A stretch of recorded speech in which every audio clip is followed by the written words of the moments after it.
Now, when you travel, you take photos. I like to pride myself on taking quite a good photo on my phone, but a lot of us could do a lot better in this department, couldn't we, Debbie? Yeah, we absolutely could. The quality of mobile phones these days is awesome, so you don't need thousands of dollars worth of lenses and cameras to carry around with you.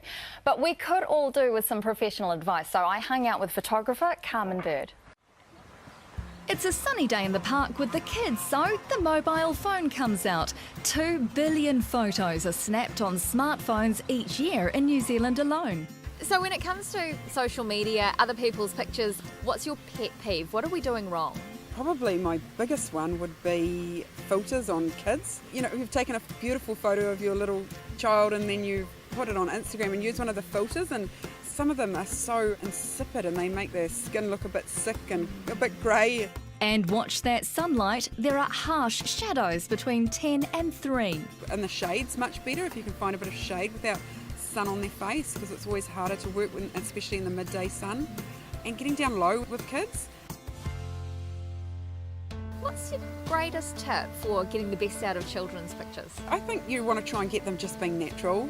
And that's so, yeah, the minute you say, honey, turn around and look at me and smile, which I would do sometimes, and if that's not working, if they're not in the mood, just let them do their own thing and just follow them around, and you'll get, you know, beautiful shots of them running around enjoying themselves rather than forcing them to stop, you know, look at you and smile. And probably some of my favourite shots of children would be when they're not smiling and they're just, you know, doing their own thing. They're not trying to pose for anyone, you know, just playing and enjoying themselves. And then there's the pretty scenery that never quite looks as nice on your screen. What's your best advice for taking landscape pictures?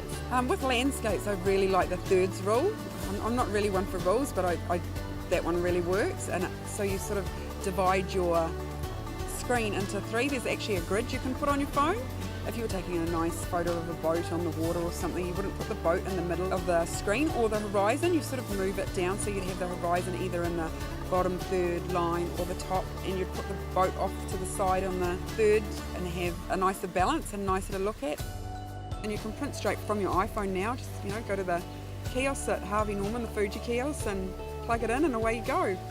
There's some really good advice here from Carmen. I like the idea of what she has with you. Don't have your subject matter right in the middle of the photo, because a lot of people do that. They get their child or they get their thing and they stick it right in the middle and that's it. And it's all about the composition. Really, Yeah, isn't it really is. And you can put that grid up on your phone so easily as well. Just look in the settings on your mobile phone and put that up. It really does help a lot. There's also some great apps that you can use to do things with your photos. One of the ones that I use all the time is called Snapseed. And it was recommended to me by a photographer, and it allows you to do things like dodge and burn like you would do on a normal photo, like a paper photo, but you can do it on your phone, so it's worth having a play around with.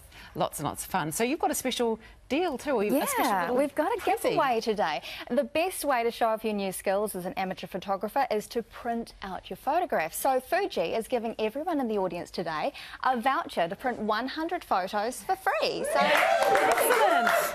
That is truly wonderful news. And the thing I think to do is go and actually make sure that you print the photos. Don't print 60 of the same time. Choose some great ones to print and put them on your wall and really enjoy them. Debbie, thank you so much. Holly, now, what's your photography skills like?